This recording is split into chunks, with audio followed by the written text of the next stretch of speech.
कक्षा 10 revision test paper जो अभी स्कूलों में चल रहा है उसकी ओटीओ का हल किया हुआ है।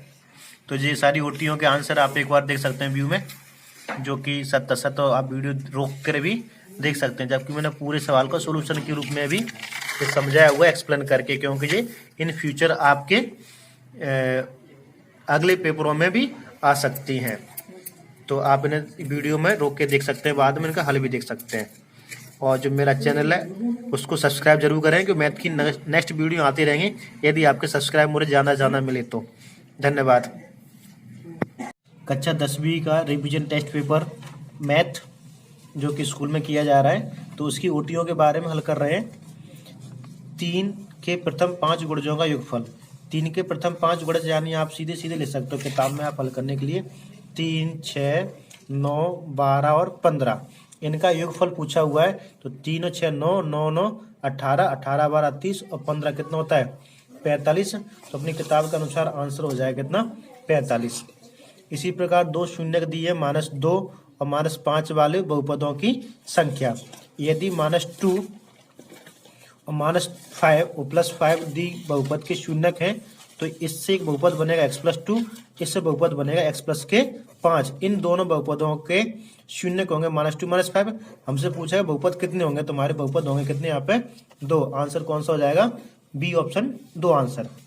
त्रिभुज एबीसी में और डीईएफ में कोण बी बराबर है कोण ई के, और कोण एफ बराबर है किसके यहाँ पे सी के। यानी अपने पास 2 त्रिभुज है ए बी सी, एक त्रिभुज है मान लो डी एफ। मान लो ये ए जे बी और ये कितना है सी है, और जब अपने पास डी जो ई जो कितना एफ है। तो इसमें बोल रहे हैं बी कोण किसके बराबर है ई के, और सी कोण का के बराबर है एफ है। तो यानी मैं कह सकता हूँ कोण ए कोण डी के बराबर है, कोण बी कोण ई के बराबर है, और कोण सी कोण एफ के बराबर है। तो त्रिभुज में जहाँ कोण बराबर और भुजाएं अनुपात में हो, इनने बोल रखा है ए बी बट्टे 3 टाइम्स डी ई। यानी ए बी और डी ई का अनुपात दिया है कितना 3:1। तो त्रिभुज समरूप त्रिभुज की दोनों बातें यहाँ पे संतुष्ट होती हैं। तो हम कह सकते हैं त्रिभुज यहाँ पे समरूप तो होगा लेकिन सर्वसम नहीं होगा, क्योंकि भुजाओं में अनुपात दिया हुआ यहाँ पे कितने का 3 का। समीकरण ये लिखा हुआ x² + 1 का होल स्क्वायर -x²। इसमें क्या हुआ है कि इस टर्म्स को हम खोलते हैं तो घात 2 पर 2 हो रही थी, यानी टोटल घात कितनी हो जाएगी 4 हो जाएगी। और इस 4 घात किसी अन्य टर्म से कट नहीं रही है ना कैंसिल हो रही है। तो इसका मतलब है कि ये अपने समीकरण के मूल वास्तविक नहीं होंगे और ना ही ये समीकरण होगा। तो इसके लिए हमारा आंसर आ जाएगा कोई वास्तविक मूल प्राप्त नहीं होगा। तो आंसर कौन सा आ जाएगा सी आ जाएगा। ओटी नंबर 5, यदि रेखीय समीकरणों का कोई युग्म संगत है, मतलब हमारे पास रेखीय समीकरण है 2 और इनके युग्म कैसे है संगत है। संगत का मतलब होता है कि वे दोनों एक दूसरे को रेखा कहीं ना कहीं काट रही हैं। तो आले की रेखा कैसी होंगी, तो सदैव आपको सब प्रतिच्छेदी या संपाती होंगे। तो इसका आंसर हो अपने पास सा हो जाएगा। प्रतिच्छेदी भी कर सकती है और संपाती भी हो सकती है। तो इसका आंसर कौन सा बनेगा सा ऑप्शन बनेगा। इसी प्रकार क्वेश्चन 2 देखिए, रिक्त स्थानों की पूर्ति की जिसमें लिखा है √2। तो मैं आपको बता दूं यदि कोई संख्या इस प्रकार है 2 3 5 7 11 13 यानी अभाज्य संख्या हो, और अभाज्य संख्या पे क्या लग जाए रूट लग जाए, तो ये सारी संख्या हमारे सामने अपरिमेय संख्याएं हो जाती। तो मीन्स अपन कह सकते हैं √2 कैसी है अपरिमेय संख्या है। किन्हीं 2 संख्याओं के लिए एलसीएम एचसीएफ का गुणा किस बराबर होता है संख्याओं के गुणनफल के बराबर।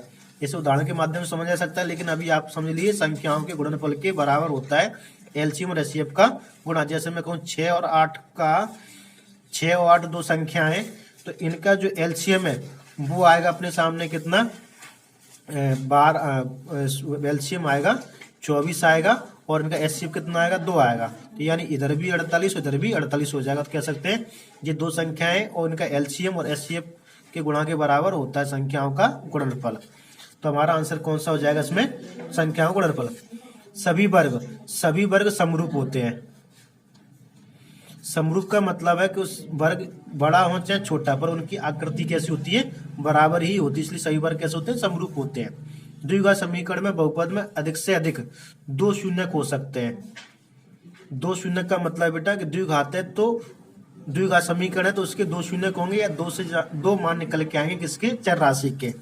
इसी प्रकार नोटी देखिए, प्रमेय का एक सिद्ध हुआ कथन होता है, एक स्टेटमेंट होता है जो कि सत्य बात होती है। यूक्लिड विभाजन एक प्रमेय का है, प्रमेय का इंग्लिश में लिखा गया है यहाँ पे एल्गोरिथम, जी यहाँ पे क्या है, एक प्रमेय का। इसी प्रकार मूल बिंदु होता है जहाँ रेखा एक दूसरे को काटती है, तो ये अपनी संख्या रेखा में कोऑर्डिनेट ज्योमेट्री पढ़ते हैं। यहाँ पर ये बिंदु होता है, इसको बोलते हैं मूल बिंदु, और इस मूल बिंदु पे दोनों मतलब x का भी मान 0 होता है और y का मान भी 0 होता है, तो अपना आंसर आया मूल बिंदु वाला 0 0। यूक्लिड विभाजन में क्या आती है, एल्गोरिथम। अल्फा बीटा, ये अल्फा बीटा होते हैं समीकरण के मूल जिनका योगफल होता है कितना, माइनस का b बटे a।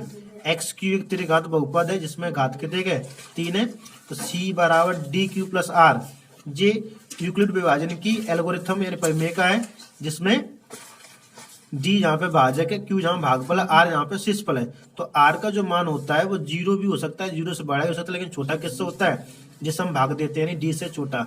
तो पांचवें का आंसर हमारा बन जाएगा r इज ग्रेटर देन और इक्वल 0 और लेस देन d।